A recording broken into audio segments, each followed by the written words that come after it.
The transport ship shook as it docked with the massive space station. Through the small windows, Hana could see the giant structure spinning slowly in the darkness. This was the Galactic Defense Academy, where the strongest warriors from across the galaxy came to train. Hana took a deep breath and picked up her small bag. She was nervous but tried not to show it. The other passengers on the transport had been staring at her for hours. Most of them were twice her size, with claws, scales, or sharp teeth.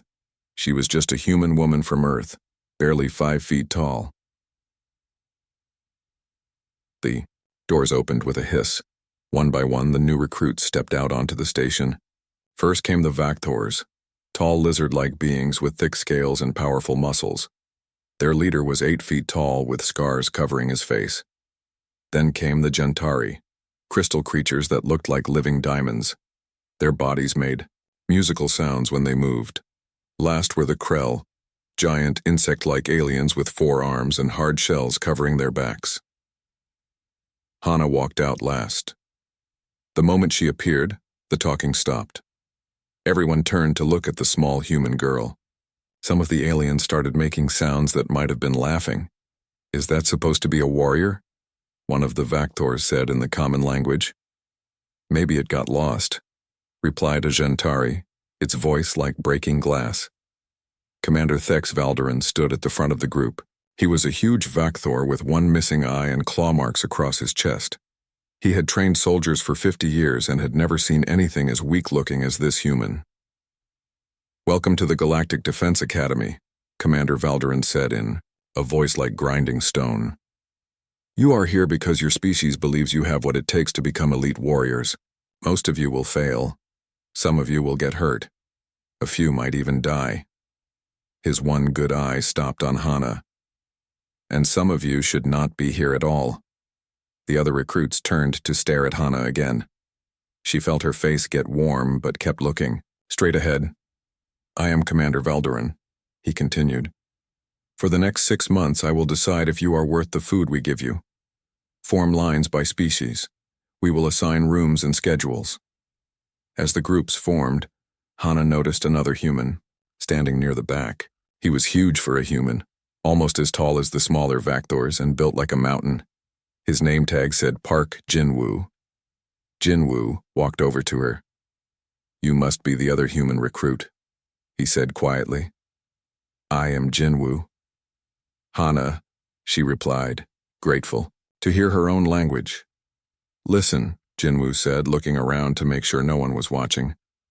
3 humans have already quit this training cycle. The aliens think we are all weak.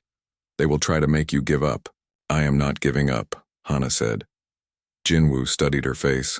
She was small and looked young, but something in her eyes was steady and calm. "Good. But be careful. Some of these species have been warriors for thousands of years. They do not like the idea that humans might be as good as them." The next few hours were busy. Hana got her room, her schedule, and her training clothes. The room was tiny, but she had expected that. What she had not expected was the message someone had written on her door. "Go home, soft skin." The first training session was in a huge room with white walls and bright lights. Commander Valderan stood in the center while the recruits formed a circle around him. "Combat basics," he announced. "You will fight one-on-one matches. No weapons, no killing. First one to stay down for 10 seconds loses." He looked around the circle. "We will start with something easy." He pointed at Hana, then at a Gentari whose name tag read, Kex Brightclaw. Kex was tall and thin, made of what looked like sharp blue crystal.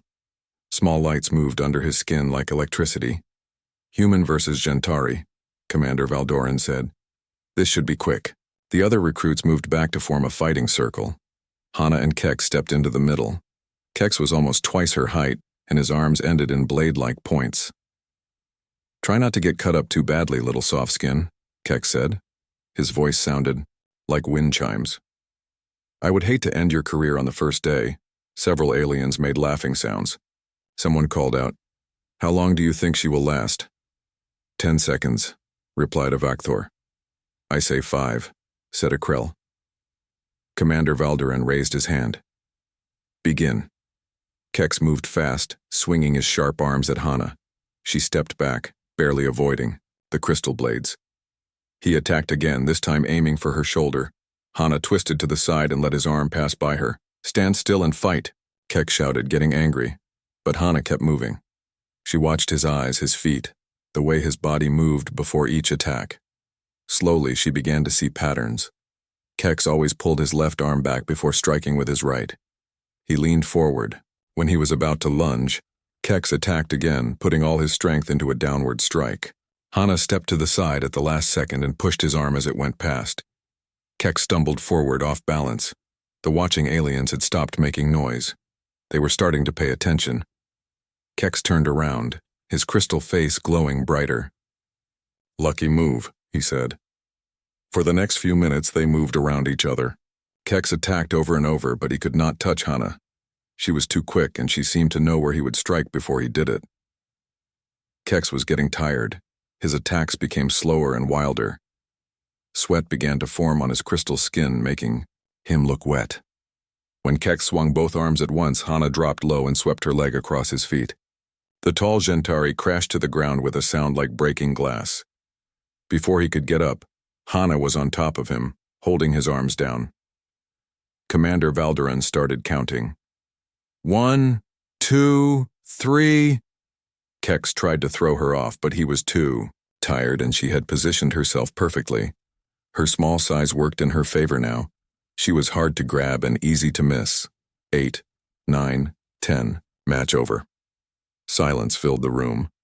No one had expected this result. Hana stood up and helped Kex to his feet. The Gentari stared at her with confusion and something that might have been respect. "How?" he asked quietly. "You are stronger than me," Hana said. "But strength is not everything." Commander Valderan walked over to them. He looked at Hana for a long moment, then at the surprised faces of the other recruits. "Interesting," he said finally. "Perhaps this human got lucky. We will see what happens when luck runs out." But as Hana walked back to her place in the circle, she saw something different in the way the others looked at her. The laughing had stopped. Now there was curiosity, and maybe a little worry. Jinwoo caught her eye and nodded slightly. His expression said what he could not say out loud. Maybe humans were stronger than anyone thought. 3 weeks had passed since Hana's first fight. The other recruits no longer laughed at her openly, but she could feel them watching her. Some seemed curious, others worried. A few still believed her victory was just luck. Today was different. Commander Valderan stood before them with a serious expression. Behind him, transport ships waited with their doors open. "Survival training begins now," he announced. "You will be dropped on Cathara Prime in teams of 4. The planet wants to kill you. Everything there is hungry, poisonous, or both. Even the plants eat meat." He gestured to the ships. "You have basic equipment and 7 days to reach pickup points. Teams that lose members will be dropped from the program. Teams that do not reach pickup will be assumed dead." The recruits looked at each other nervously. Everyone had heard stories about Kithra Prime. It was where the galaxy's worst criminals were sent to die. "Team assignments are final," Commander Valderan continued. He began reading names from a datapad. Team 7. Lee Hana, Park Jinwoo, Vex Ironhide, Yuki Starweaver. Hana looked around for her teammates. Jinwoo walked over first, looking relieved, to be with another human. Vex Ironhide was a massive Krell, covered in black armor-like shell. His forearms were thick as tree trunks and ended in sharp claws. He looked at Hana and made a sound like grinding metal. Yuki Starweaver appeared beside them without making a sound. The Salathi moved like flowing water, tall and thin with pale blue skin. Her species was known for being very smart, but thinking. Other races were stupid. "Great," Vex rumbled in his deep voice. "They gave me the weak human female. This is going to be a short trip." "All teams will survive," Yuki said calmly. "Some will just do it more elegantly than others." She did not look at Hana, but her meaning was clear. The transport ship was cold and dark inside. Through the small windows they could see Cathara Prime growing larger. The planet looked angry, covered in red and purple clouds. Lightning flashed constantly in the atmosphere. "Listen," Jinwoo said quietly to Hana. Vex and Yuki are experienced warriors. Let them lead. Stay back and try not to get in the way. Hana nodded but said nothing. She was studying maps and data about their landing zone. The information was not encouraging. Their pickup point was 100 miles away through jungle filled with predators. The ship shook as it entered the atmosphere. 30 seconds to drop, the pilot called out. They gathered their equipment, basic camping gear, water for 3 days, emergency food, and simple weapons. No advanced technology was allowed. The doors opened and wind rushed in. Below them, dark, green jungle stretched to the horizon. The smell that came up was thick and sweet like rotting flowers. Go, the pilot shouted. One by one, they jumped out and activated their emergency parachutes. Hana hit the ground hard and rolled.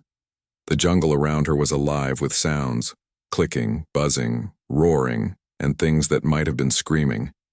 The team gathered their gear and checked their location. According to the maps, they were in the right area but still far from safety. We move fast, Vex declared, taking charge as expected. No stops except to sleep. Weak members will be left behind. The optimal path is northeast, Yuki added, studying her instruments. We can avoid the worst predator zones. For 2 days they traveled through the nightmare jungle. Everything wanted to eat them. Plants with teeth tried to grab their legs. Flying creatures with acid spit dove at them from above. Once, something the size of a house passed by just out of sight, leaving footprints bigger than bathtubs. Hana stayed quiet and did what she was told. But she watched everything. She noticed which animals ran from them and which ones followed. She saw how different creatures marked their territory. Most importantly, she began to understand the patterns of the jungle. On the morning of the 3rd day, Vex found tracks that made him freeze. Shadow Maw, he whispered. The tracks were huge like dinner plates but with claw marks. They were fresh, maybe an hour old. Impossible, Yuki said, checking her data. Shadow Maw do not hunt in this region. Tell that to the tracks, Vex replied. Shadow Maw were legend. They were the ultimate predators of Kithara Prime, bigger than the transport ships that brought them here. The creatures could partly disappear, becoming like ghosts. They hunted for sport, not just food. Even the academy instructors stayed away from Shadow Maw territory. We take the long route, Vex decided. Add 3 days to our trip. That will put us past our pickup time, Jinwoo pointed out. Better late than dead, Vex replied. They started walking in a wide circle around the tracks, but after an hour, they found more tracks. Then more. The Shadow Maw was moving in the same direction. They needed to go. It knows we are here, Yuki said quietly. Shadow Maw are intelligent. This one might be hunting us. That night, they made camp in a tree. Nobody wanted to sleep on the ground with a Shadow Maw nearby. Vex and Jinwoo took turns standing guard while Yuki used her equipment to scan for the creature. Hana lay still in her sleeping bag, but she was not asleep. She was listening to the jungle sounds and thinking about what she had learned. Shadow Maw were predators, but they were also very smart. Smart enough to have feelings, maybe, even smart enough to be reasoned with. When the others finally fell asleep, Hana quietly climbed down from the tree. She left her weapons behind and walked into the darkness. The jungle at night was even more dangerous, but Hana moved carefully. She followed the Shadow Maw tracks by touch, stopping often to listen. After an hour, she smelled something new. A sharp, wild scent that made her heart beat faster. She was close. Hana found a fallen tree and sat down to wait. She closed her eyes and tried to calm her breathing. Every instinct told her to run, but she forced herself to stay still. The sound came from behind her. A soft footstep on wet leaves. Then another. Something big was moving through the trees, trying to be quiet. Hana did not turn around. She kept her breathing steady and her body relaxed. When she felt hot breath on the back of her neck, she finally spoke. "Hello," she said quietly. "I know you are there." Morning came too soon. Jinwoo woke up first and immediately saw that Hana was gone. Her sleeping bag was empty and her weapons were still in the tree. She is dead, Vex said simply. The Shadow Maw took her in the night. We have to look for her, Jinwoo insisted. Look for pieces, you mean? Vex replied. Shadow Maw do not leave much behind.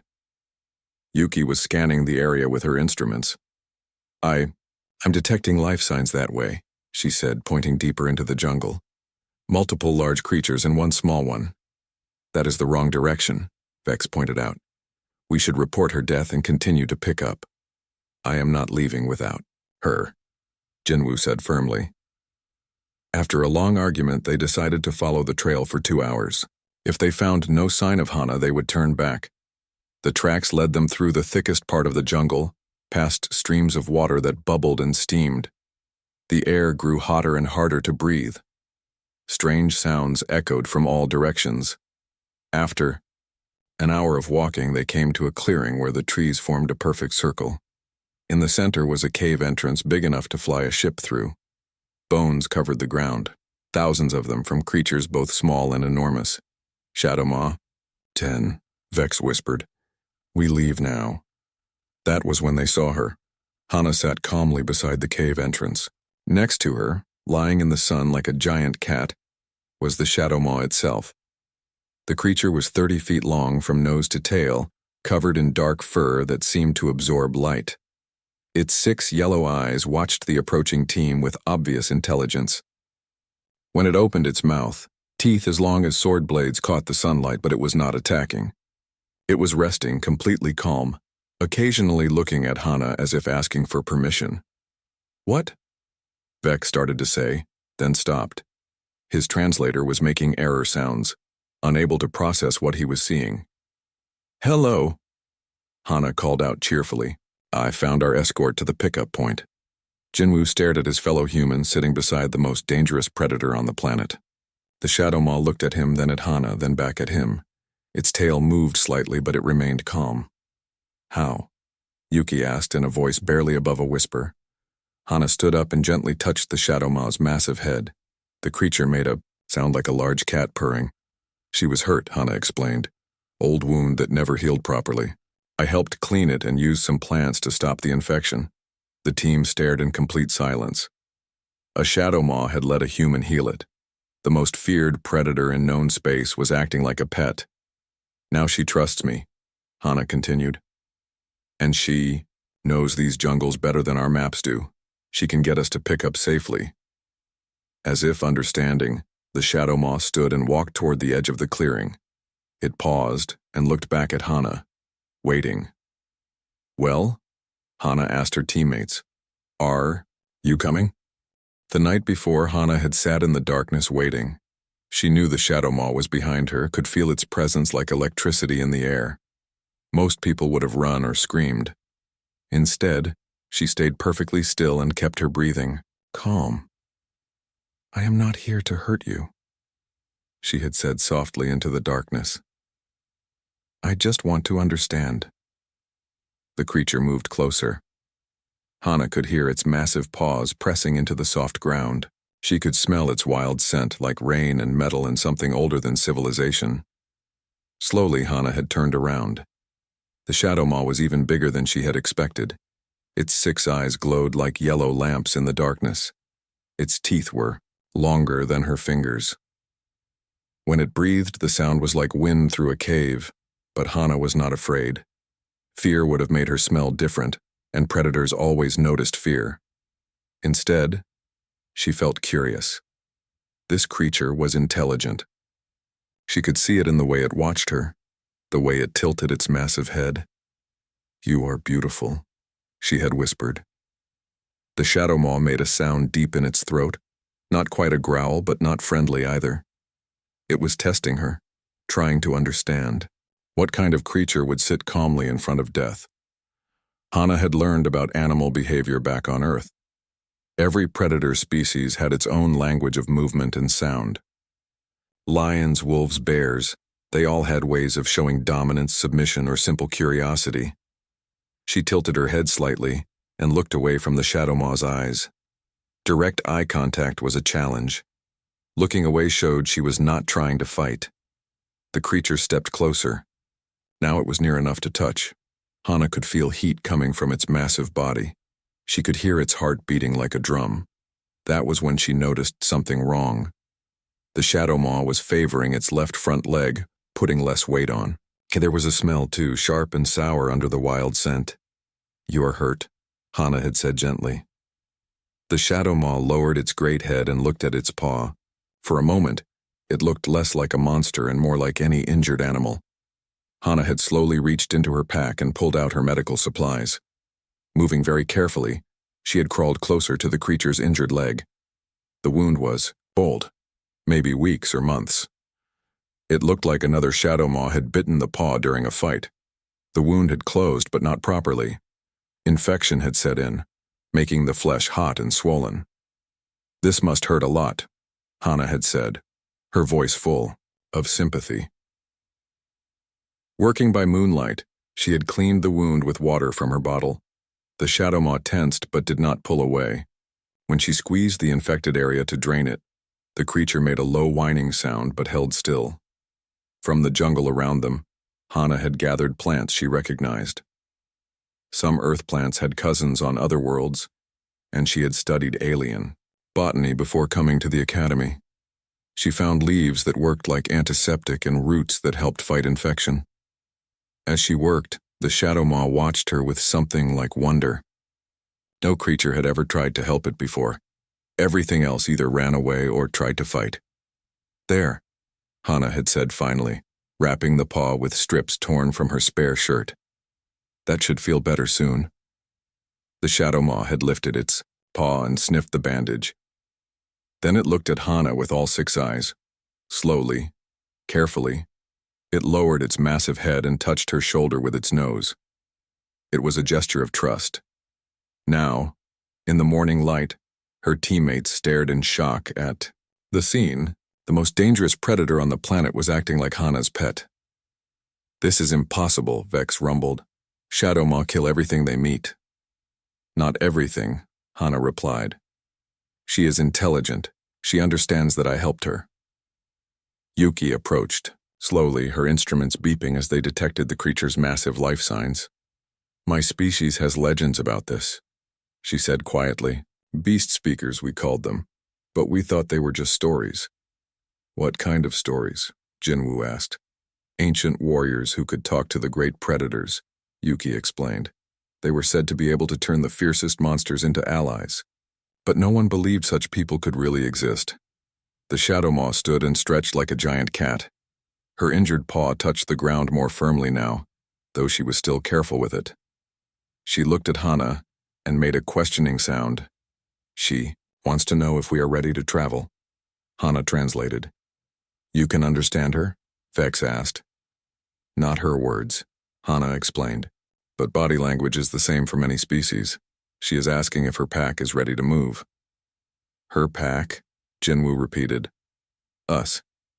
She thinks we are her pack now, under her protection." The journey to the pickup point took 2 days, but it was unlike anything the team had ever experienced. The shadow maw led them along paths that did not exist on their maps. She knew every safe place to cross streams, every area to avoid because of territorial predators. Other creatures fled when they smelled the shadow maw. Flying predators that had attacked the team before now kept their distance. Even the killer plants seemed to sense danger and pulled their hungry tendrils back. At night, the shadow maw patrolled around their camp. Nothing came near them. For the first time since landing on Kithra Prime, they slept peacefully. During the day, Hana walked beside the great creature. She had started to understand more of the shadow maw's communication. A certain tilt of the head meant danger ahead. A specific sound meant fresh water nearby. When the creature's tail moved in a particular way, it meant she had caught an interesting scent. "How did you know this would work?" Jinwoo asked as they walked. Hana thought about it. "Every predator wants the same things," she said finally. "Food, safety, respect. If you show them respect instead of fear, sometimes they respond differently." "But shadow maw are killers," Vex pointed out. "So are we," Hana replied. "That is why we are here, learning to be warriors. But we do not kill everything we meet. We can choose who to fight and who to protect. Yuki had been quiet for most of the journey, but now she spoke up. Your species is very strange, human.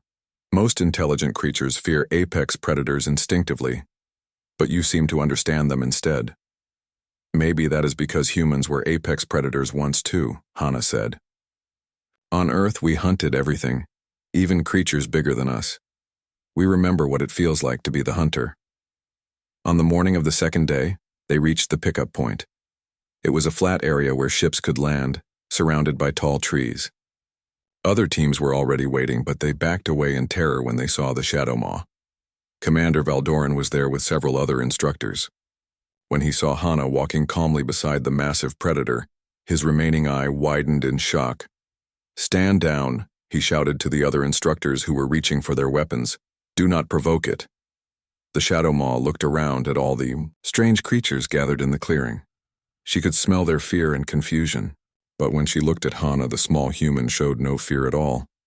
Hana walked up to Commander Valdoran while the Shadow Maw waited patiently behind her. "Reporting for pickup, sir," she said calmly. The commander stared at her, then at the creature, then back at her. "Explain," he said simply. "She was hurt," Hana replied. "I helped her. Now she considers us part of her pack." "Part of her pack," the commander repeated slowly. "Yes, sir. She protected us during the journey and showed us safe paths through the jungle." Other teams were gathering to stare. Word was already spreading among the recruits about the impossible sight, a human who had tamed a Shadow Maw. Commander Valdoran walked slowly toward the creature. The Shadow Maw watched him approach but did not tense for attack. Instead, she looked at Hana as if asking for guidance. Hana nodded slightly. The Shadow Maw relaxed. "Incredible," the commander whispered. "In 50 years of military service, I have never seen anything like this." He turned to face the other instructors. "Send a message to High Command immediately. Tell them we have a situation that requires their attention." As the pickup ships prepared to leave, the Shadow Maw touched Hana's shoulder one more time with her great nose. It was a goodbye gesture, full of gratitude and respect. "Will we see her again?" Jinwoo asked. Hana looked back at the magnificent creature as their ship lifted off. The Shadow Maw stood watching them until they disappeared into the clouds. "I think so," Hana said quietly. "I think this is just the beginning." News of what happened on Cathara Prime spread through the academy faster than fire. By the time Hana's team returned to the station, everyone had heard some version of the story. Most people did not believe it. "Impossible," said one instructor. "No one tames a Shadow Maw." "Must be a mistake," said another. Maybe it was a different creature. But Commander Valdoran had seen it with his own eye. He had watched a human girl give orders to the most dangerous predator in known space. The creature had obeyed her like a loyal pet. Within hours, ships began arriving at the academy. Scientists came first, then military officers, then representatives from different alien governments. Everyone wanted to see the human who could control apex predators. Hana found herself in a small room answering the same questions over and over. How did you know the creature would not kill you? What special training did you receive on Earth? Can other humans do this? Is this some kind of weapon your species has been hiding? To every question, Hana gave the same simple answer. I just tried to understand her. Dr. Mei Kawara arrived on the third day. She was a famous scientist who studied animal behavior across the galaxy. Her research had helped many species learn to work with dangerous creatures on their home worlds. Show me exactly what happened, Dr. Kawara said as they sat in the interview room. Hana described the night in the jungle, how she had approached the Shadow Maw and treated its wound. Dr. Kawara listened carefully, taking notes on her tablet. You showed no fear, the doctor said when Hana finished. That was the key.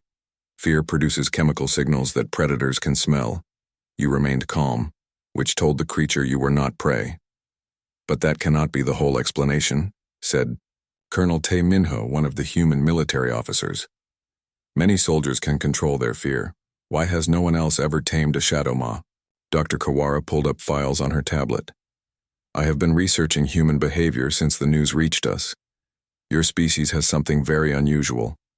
You evolved alongside many different predator species. Lions, tigers, bears, wolves. Most intelligent. Species evolved in environments with only one or two apex predators. Humans learned to understand dozens. She showed them images from Earth. Humans working with dogs, horses, even dangerous animals like sharks and crocodiles. Your species has an instinctive understanding of predator psychology, Dr. Kawara continued. You can read their body language and respond appropriately. Most species see a predator and think only of escape or attack. Humans think of communication. Colonel Minho leaned forward. Are you saying all humans have this ability? Not all, but many. On Earth, you call them animal trainers, veterinarians, wildlife experts. They work with dangerous creatures every day. We just never realized how special this was until now. That afternoon, they brought Hana to the Academy's research laboratory. The lab contained several captured predators from different worlds, creatures too dangerous to release but too valuable to kill. In the first cage was a Draka wolf from the ice world of Norvek. The wolf was 7 feet tall with silver fur and blue eyes. It had killed 3 researchers before they finally captured it. Now it paced endlessly in its cage, snarling at anyone who came near. Can you communicate with it? Dr. Kawara asked. Hana approached the cage slowly. The Draka wolf turned to face her, lips pulled back to show teeth like daggers. But Hana did not back away. Instead, she sat down in front of the cage and looked slightly away from the wolf's eyes. For several minutes, nothing happened. The wolf continued to pace and growl. Then gradually, it began to calm down. It stopped pacing and sat down, though it continued to watch Hana suspiciously. Hana made a low humming sound, almost like singing. The wolf's ears twitched. After a few more minutes, the wolf lay down completely, though its eyes never left Hana. Remarkable, Dr. Kawara whispered. That creature has been aggressive for months. Now it looks almost peaceful. They moved to the next cage. This one contained a razor vine from the jungle world of Phylos. It looked like a plant, but it was actually an intelligent predator that could move its thorny branches like arms. It had tried to strangle every person who entered its cage. Again, Hana approached slowly. The razor vine's branches waved threateningly, but she showed no fear. She began to move her hands in slow, flowing motions, almost like a dance. The plant creature watched her movements with interest. Its branches began to move in similar patterns, copying her gestures. Within minutes, they were moving together in a strange kind of communication dance. How is she doing this? Colonel Minho asked. Each species has its own way of showing peaceful intentions, Dr. Kawara explained. Humans seem to instinctively understand what those signals are. The third cage held the most dangerous creature in the lab, a young thunder beast from the storm world of Kalos. Even young, it was the size of a small building, covered in scales that sparked with electricity. Its roar could shatter glass and its claws could cut through steel. When they approached this cage, even Dr. Kawara looked nervous. Perhaps we should not, she started to say. But Hana was already walking toward the massive creature. The thunder beast raised its head and let out a roar that made the entire lab shake. Researchers fled to the far walls. Hana stopped just outside the cage bars. The thunder beast towered over her, electricity dancing across its scales. It lowered its great head and stared at the tiny human with eyes like lightning. Hana began to hum again, but this time the sound was deeper, more powerful. She spread her arms wide and stood tall, making herself look as large as possible. It was a dominance display, but not an aggressive one. The thunder beast tilted its massive head, confused. Most creatures either ran from it or tried to attack. This small being was doing neither. She was showing respect but not submission. Slowly, the thunder beast lowered its head further, bringing its face close to the cage bars. Hana reached out and touched its snout gently. Electricity crackled around her fingers, but it did not hurt her. The creature was controlling its power. The lab fell silent except for the thunder beast's rumbling purr. Impossible, someone whispered. Dr. Kawara was writing notes as fast as she could. "This changes everything," she said. "If humans can communicate with predators this way, it could revolutionize military tactics," Colonel Minho finished. "Imagine having apex predators fighting alongside human soldiers." "Or exploration," added Dr. Kawara. "We could explore dangerous worlds safely, with local predators as guides." Over the following days, more tests were conducted. Hana worked with creature after creature, each time finding a way to communicate. Not every attempt worked, but her success rate was far higher than anyone had thought possible. Other humans were brought to the academy to be tested. Jinwoo showed some ability, though not as much as Hana. A veterinarian from Earth named Dr. Kim Seojin was remarkably successful with smaller predators. A former zookeeper named Lee Daeho could calm almost any creature within minutes, but Hana remained the most skilled. She seemed to have an intuitive understanding of what each creature needed to feel safe and respected. "It is not just about controlling fear," she explained to the research team. "It is about understanding that these creatures have feelings too. They are not just killing machines. They are intelligent beings with their own needs and emotions." Commander Valderin watched the tests with growing amazement. He had trained warriors for decades, but he had never seen anything like this. "We need to change everything," he told the other instructors. "Human psychological warfare could be more powerful than any weapon." Admiral Ko Sun-hee arrived at the end of the week. She was the highest-ranking human in the Galactic Defense Force, a woman respected throughout the galaxy for her strategic brilliance. "Show me," she said simply when she met Hana. They returned to the lab with the Thunder Beast. This time, Hana did not just communicate with the creature, she gave it commands.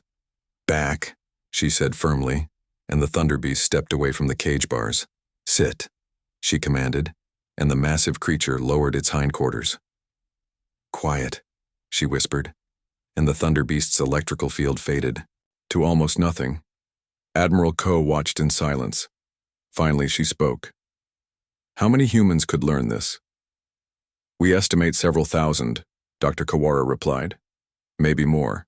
This ability seems to be more common in humans than we realized." The Admiral nodded slowly. "Then we will find them. And we will train them." She looked at Hana. "You, recruit, are no longer just a student. As of now, you hold the rank of Beast Master, a rank we are creating specifically for humans with your abilities." Hana stared at her. "Beast Master? You will train other humans in these techniques," Admiral Ko continued.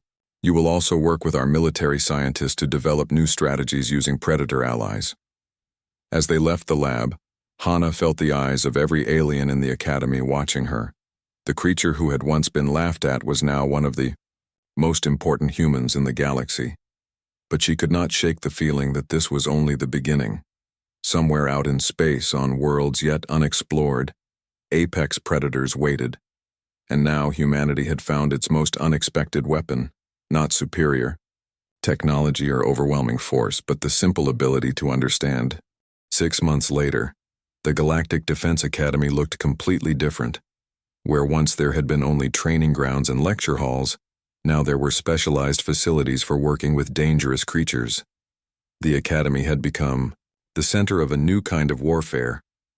Hana stood in the main observation deck, watching human recruits work with predators from across the galaxy. In one area, a man from Earth named Park Hyunwoo was teaching a class of alien soldiers how to read predator body language.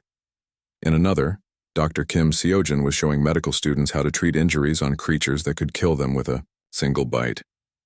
"The transformation has been remarkable," said Admiral Ko, joining Hana at the window. "Requests for human trainers are coming in from every major military in the galaxy."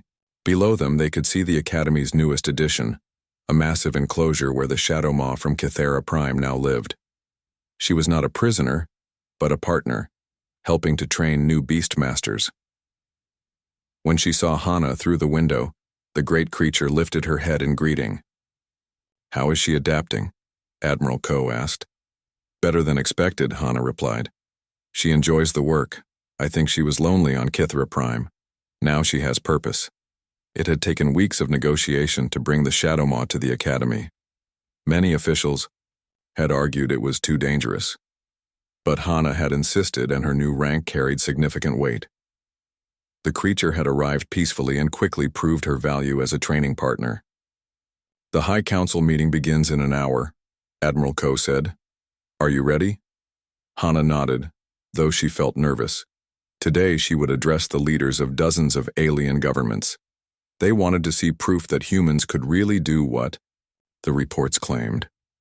The council chamber was enormous, filled with representatives from every major species in the galaxy.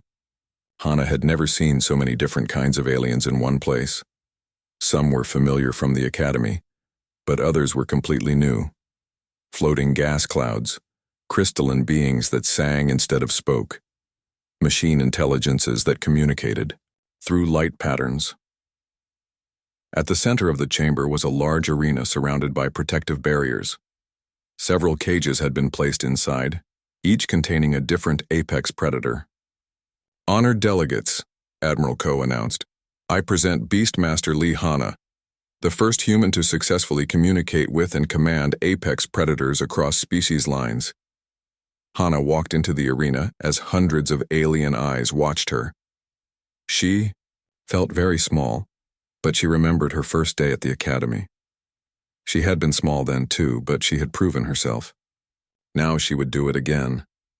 The first cage contained a creature she had never seen before, a void stalker from the dark spaces between stars. It looked like living shadow with too many teeth and claws that seemed to cut through reality itself. Even the other predators in their cages had moved as far away from it as possible. "The Void Stalker has never been successfully contained for more than a few hours," announced the delegate from the Gentari Empire. "It phase shifts through any barrier and kills everything within reach. We brought it here to prove that even humans have limits." Hana approached the cage slowly. The Void Stalker was completely black except for its eyes, which burned like red stars. When it moved, reality seemed to bend around it. She could feel the creature's hunger, its rage at being trapped. But she could also feel something else: loneliness. The Void Stalker lived in the empty spaces between worlds, never meeting others of its kind. It was always alone, always hungry, always angry. "I know," Hana said softly as she reached the cage. "You do not belong here. This place is too bright, too full of life." The Void Stalker paused in its pacing, its burning eyes fixed on her. Hana began to move differently, letting her body become loose and flowing like shadow. She dimmed the lights in her section of the arena and stood very still. Slowly, she began to understand what the creature needed. "You are not a monster," she whispered. "You are just lost." The Void Stalker approached the cage bars. When Hana reached out her hand, the creature extended one claw and touched her finger gently. For a moment, the burning red eyes looked almost sad. The chamber erupted in shocked sounds from dozens of different species. Even Admiral Ko looked amazed. "Remarkable," said the Gentari delegate. "But can you command it?" Hana looked into the Void Stalker's eyes. "Will you help me show them?" she asked. The creature tilted its head, then stepped back from the cage bars and sat down like an obedient dog. The demonstration continued for 2 hours. Hana worked with predators from 17 different worlds, each more dangerous than the last. A crystal serpent that could turn living things to glass, a storm eagle that flew through lightning, a bone crusher that could bite through starship hulls. With each creature, she found a way to communicate. She learned their languages of movement and sound, their needs and fears. Most importantly, she showed them respect instead of terror. By the end, even the most skeptical delegates were convinced. The evidence was overwhelming. Humans possessed a unique ability to understand and work with apex predators. "This changes the balance of power in the galaxy," said the delegate from the Vactor Dominion. "We must all have access to this technology." "It is not technology," Hana corrected.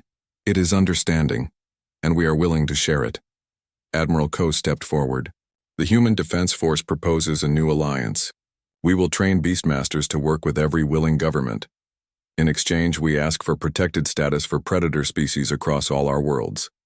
The negotiations lasted for days. In the end, the Galactic Predator Protection Treaty was signed by 47 different governments. Apex predators would no longer be hunted to extinction or caged for entertainment. Instead, they would become partners in exploration and defense. The Academy's curriculum was completely redesigned. Students from every species now learned basic predator psychology, alongside weapons training and military tactics. Human instructors taught classes on animal communication, while alien experts shared their knowledge of different worlds and creatures. Hana found herself busier than she had ever imagined. She trained new beastmasters, developed communication protocols for different predator species, and even helped design new exploration missions to dangerous worlds. "Do you ever miss being just a recruit?" Jinwoo asked one evening as they watched the sunset from the Academy's observation deck. Hana considered the question. Below them, the Shadow Maw was playing with a group of young Draco wolves that had been brought in for training. The sight of the massive predator being gentle with the smaller creatures made her smile. "Sometimes," she admitted. "It was simpler then. But I think this is what I was meant to do. Save the galaxy by making friends with monsters?" Jinwoo joked. "They are not monsters," Hana replied seriously. "They are just misunderstood, like humans were when we first came to the Academy." A year after the High Council meeting, the first joint exploration mission launched. The team included human beastmasters, alien scientists, and several predator partners. Their destination was a world called Nightmare Prime, previously considered too dangerous for any intelligent species. Hana watched the ships disappear into hyperspace from the Academy's command center.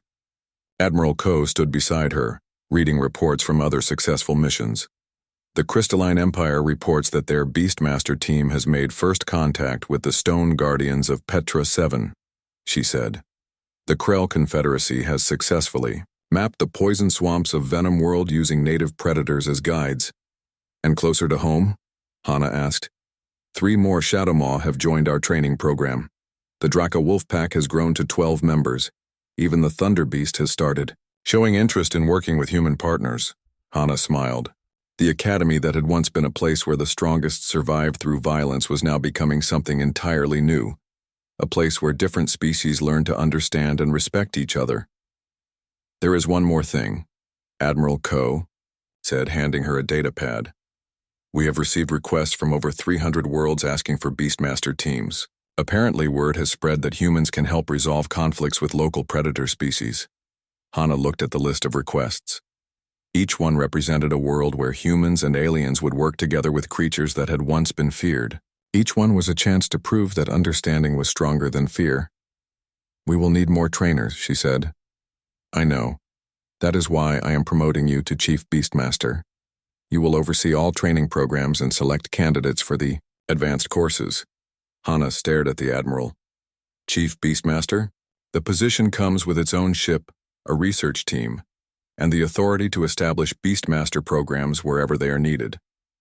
Admiral Ko smiled. "Congratulations, Chief." As they spoke, an alarm chimed softly. The Academy's newest arrival was coming out of hyperspace, a transport ship carrying 20 human candidates for Beastmaster training. Among them would be veterinarians, zookeepers, animal trainers, and others who had spent their lives working with dangerous creatures. Hana walked to the docking bay to meet them, just as Commander Valderan had met her so long ago.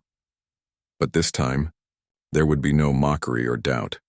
These humans were coming to the Academy as specialists, bringing unique skills that the galaxy desperately needed. The transport docked, and the new recruits stepped out. They looked nervous, but determined.